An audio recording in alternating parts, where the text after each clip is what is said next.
देख रहे हैं फोरम फोर। मैं हूं प्रभात। अभी सुप्रीम कोर्ट में हूं। हमारे साथ हैं सुप्रीम कोर्ट के वरिष्ठ एडवोकेट नरेंद्र मिश्र जी। बात करेंगे जिस तरीके से उन्नाव पीड़िता के मामले में आज सुप्रीम कोर्ट में सुनवाई हो रही है और उस पर कुछ अहम बिंदु पर फैसले आ गए हैं। इसी क्या फैसला आया सर सुप्रीम कोर्ट का इस सुनवाई के दौरान? देखिए, सुप्रीम कोर्ट के चीफ जस्टिस ने आज इस मैटर को लीड किया और उसने स्पेशल तरीके से इसको लिया है। साथ में इसमें सीबीआई जो है वो खुद आई हुई थी, क्योंकि सीबीआई इन्वेस्टिगेशन एजेंसीज थी इस पूरे केस को लेकर के। 2017 से जब ये मैटर स्टार्ट हुआ था तब से आप सब लोगों को पूरी कहानी के बारे में पता है, पर उस कहानी के बारे में बहुत विस्तार से नहीं जानना चाहता हूँ। सेकंड पार्ट में है। सबसे बड़ी बात आई कि जो कौन पब्लिक सर्वेंट है और कौन नॉन पब्लिक सर्वेंट है, इसकी डिफिनीशन को लेकर के कोर्ट में भी कहीं ना कहीं उहापोह है। और पब्लिक जो सर्वेंट होता है उसको कोर्ट ने दो तरीके से देखना चाहते हैं। एक तो वो हो गया जो व्यक्ति मान लीजिए कि पॉलिटिकली तरीके से इलेक्टेड पर्सन है, जैसे एमएलएज और एमपीज, और दूसरा उसी के उदाहरण स्वरूप में आप यह भी देख सकते हैं कि कई बार छोटा भी व्यक्ति होता है, जैसे मान लीजिए चपरासी है और बहुत सारी चीज़ें हैं। तो सिविल में इन दोनों के लिए प्रोसेस दोनों के अलग अलग है। जबकि यदि मैं क्रिमिनल प्रोसीडिंग की बात करता हूं तो सुप्रीम कोर्ट ने आज यह भी कहा कि उसमें हर व्यक्ति, चाहे चपरासी हो चाहे प्रधानमंत्री हो, सारी चीज़ें एक होंगी। पहली पॉइंट। दूसरी पॉइंट इसी के साथ में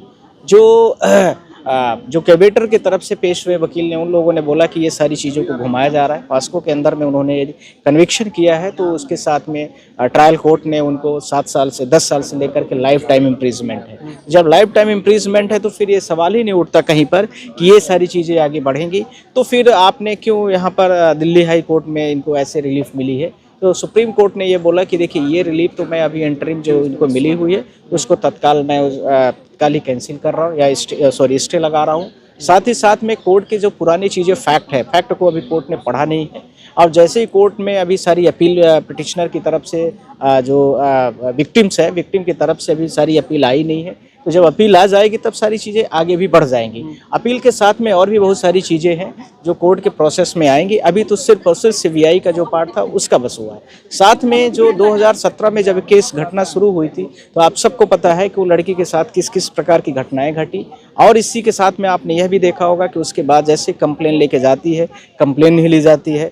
कुलदीप सिंह सेंगर जो एक्यूज्ड हैं, मेन एक्यूज इस केस के बनाए गए हैं, उनके साथ में आप लोगों ने देखा किस प्रकार से पुलिस ने उसके फादर की, लड़की की जो पिता है, उसको अंदर कस्टडी में रखती है और कस्टडी में ही उसके पिताजी की वहाँ पर डेथ हो जाती है। और डेथ होते ही फिर उसके बाद वह भी मैटर पुलिस एफआईआर लॉन्च नहीं करती है। लड़की को लास्टली आत्मदाह करने के लिए चीफ मिनिस्टर के पास कोशिश की जाती है। पर इसके साथ में मीडिया वालों ने ही, आप लोगों ने भी जिस प्रकार से इस मुद्दे को उठाया है, खासकर यूट्यूबरों ने, मैंने देखा है, जंतर मंतर में भी आप लोगों के प्रयासों को देखा है, वो बड़ा सराहनीय रहा है सोशल मीडिया का प्लेटफॉर्म। और मुझे लगता है कि नेशनल मीडिया ने भी काफ़ी अच्छे से उसका रिस्पांस किया है, क्योंकि भारत देश की आधी महिलाएं हैं तो लगभग आधे पुरुष भी हैं। ये सारी चीज़ें जब बराबर है तो किसी भी लड़की के साथ भी यदि इस प्रकार की घटना घट रही है और कोई भी सरकार एक्शन नहीं ले रही है, एफआईआर लॉस नहीं हो रहे हैं, तो आप समझ सकते हैं कि किस लेवल में वो पीड़िता परिवार वहाँ पर पूरी तरीके से फंसा हुआ है। साथ ही साथ में यह भी है कि उस पीड़िता परिवार के साथ में जिस प्रकार से आज कोर्ट भी खड़ी रही, कोर्ट ने बोला कि ऐसी कोई बात नहीं, हम इस अपील जो अभी इनको सेंटेंस उनका जो अभी स्टे वो अलाउ हुआ है उसको मैं तुरंत ही अभी स्टे फॉलो करा रहा हूँ। और इसके साथ में यह भी बोल दिया है कि जो भी चीज़ें सिविल को लेकर के और सिविल सर्वेंट को लेकर के ये दोनों में अंतर है, उसको भी हम इसको करेक्ट कर लेंगे। साथ ही साथ में यह अब अगली जो सुनवाई होगी नेक्स्ट में होने वाली है,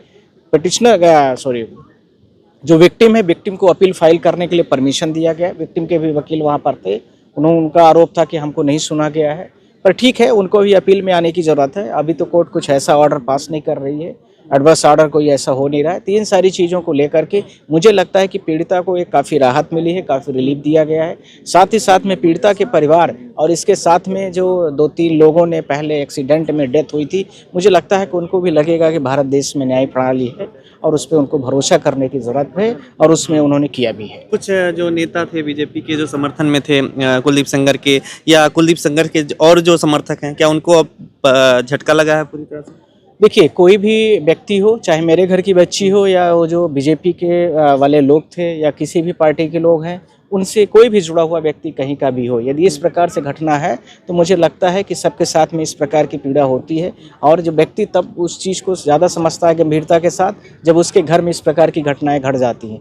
मुझे लगता है कि जिस प्रकार से बीजेपी के लोग और जंतर मंतर में गए थे या किसी भी पार्टी विशेष के लोग रहे होंगे, मुझे लगता है कि यदि उनके बच्ची के साथ इस प्रकार की घटना घटे और उनके पिताजी या उनके लोगों को डेथ कर दिया, मार दिया जाए, पुलिस में उनके साथ में इस तरह से व्यवहार किया जाए, फिर जो बचे हुए लॉयर्स हो और उनके घर के रिश्तेदार वगैरह हो उनको ट्रकों से मारा जाए, FIR दर्ज न हो, तो आदमी तब तक होशियार होता है जब तक उसके खुद की घटनाएं अपने आप पर नहीं पड़ती है। जब आपके साथ में आपके खुद के पास में सब चीज़ें घटने लगती है तो सारी चीज़ें हर व्यक्ति अपनी अपनी कमान छोड़ के भाग जाता है। और मुझे लगता है कि ये भारत देश के लिए, न्यायिक प्रणाली के लिए, सबके लिए एक समान होना चाहिए और बराबर भी होना चाहिए। सरकार ने भी अपनी कर्तव्य नहीं निभाया था। अब सुप्रीम कोर्ट से ही उम्मीद है, लग रहा है। सुप्रीम कोर्ट से तो पूरी उम्मीद है। जिस तरीके से हाई कोर्ट की जजमेंट आए हैं, मुझे लगता है कि हाई कोर्ट का जजमेंट अभी तक जो मुझे दिख रहा है वो कहीं से भी रिलेवेंस नहीं दिखा है।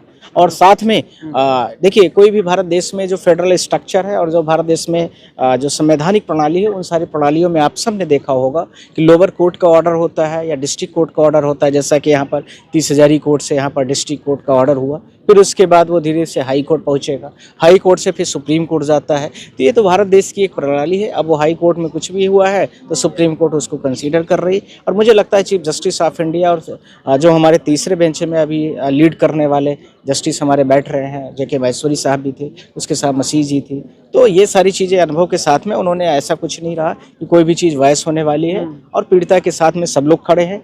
मुझे न्यूज़ चैनल वाले और खासकर उनके साथ में वो जो लड़की के साथ में वो महिला खड़ी है, क्या नाम है उसका, योगिता, उनको भी मैं सलाम करता हूँ। और मैं आप लोगों के माध्यम से भी उनको, मेरे साथ में जो भी हो सकता है, हम सब लोग उनके लिए खड़े हैं और खड़े रहेंगे। साथ ही साथ में मैं आप लोगों से यह भी बोलना चाहता हूँ कि जिस प्रकार से अभी चीज़ें चल रही हैं वो कंटिन्यू तरीके से हम उन लोगों के साथ में खड़े हैं और लड़ेंगे और अच्छे से लड़ेंगे। सिर्फ ये है कि कोई भी चीज़ ऐसी नहीं होनी चाहिए कोर्ट के अंदर में या बाहर में कि मतलब ये लीगल लगे, ये लगे कि हम मतलब कुछ ऐसा है।